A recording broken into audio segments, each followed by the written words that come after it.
In a peaceful Yoruba village, twin sisters grew up side by side. Their faces mirrored each other, but their hearts not so much. Amina spoke words that soothed, like a gentle evening breeze after a scorching sun. Amara's words cut sharply, like a blade sharpened without care. The villagers often watched them, in awe, wondering how the same womb could give birth to such different tongues. Words can heal, sister. Words are just sound. People should toughen up. Their mother often watched the twins and lifted quiet prayers to heaven, asking that wisdom would one day settle gently on Amara's lips. At the village courtyard, Amina moved with calm grace, guiding the children as they practiced their dance steps. Her voice encouraged them, her smile lifted their spirits. But Amara stood nearby, her words sharp and careless. She mocked the children, and their bright smiles faded like smoke carried away by the wind. Instinctively, they drew closer to Amina, avoiding the sting of Amara's voice. Later that week at the bustling village market, Amina admired a woman's handmade cloth, its colors glowing like festival lights. Her words brought warmth and joy to the woman's face. Then Amara approached, speaking loudly and without thought. She dismissed the same cloth as ugly and useless, and the market grew uncomfortably still as people turned to stare. In every place they went, Amina's words healed, while Amara's wounded. I only speak the truth. Why speak with such harshness, my child? The woman's eyes lowered, sadness settling where joy had once danced so freely. Word of Amara's harsh tongue spread quickly through the village.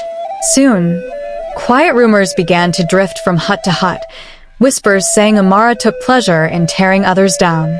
Even Grace, once Amara's closest friend, slowly pulled away. Their bond, once strong like woven cloth, dried up and cracked.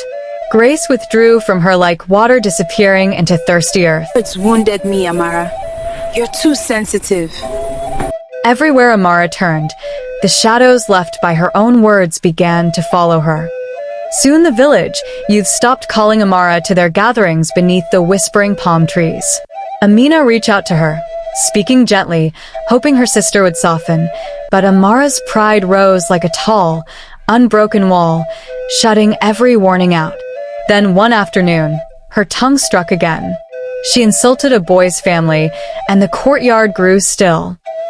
Your words shamed my home. It was only a joke. But then the boy spoke, his small voice trembling, fragile as dry leaves in the wind, revealing the deep wound Amara's words had carved into his heart. Moments later, the village elder stepped forward. His voice was gentle, barely above a whisper, yet each word struck with the weight of thunder, shaking the stillness around them. The tongue can plant life or harvest death. That night, Amara sat alone in the quiet, the weight of her own words pressing heavily on her chest. Shadows gathered around her as she replayed every moment, every face she had dimmed with her tongue. And slowly, tears began to fall, soft, steady, like a heart finally breaking open. Amina, can a tongue learn to bless instead of break? Yes. Choose differently, sister. With trembling courage, Amara began to offer apologies, small humble words, planted like seeds of new growth. And slowly, those seeds took root. Hearts softened, eyes warmed, and the village watched her transformation with quiet hope. Soon, the twins walked side by side once more, Amina guiding with gentleness, Amara learning with newfound humility. Their journey became a living reminder to everyone who heard it. The tongue can wound, but it can also heal. Life and death are in the power of the tongue. Proverbs 18:21.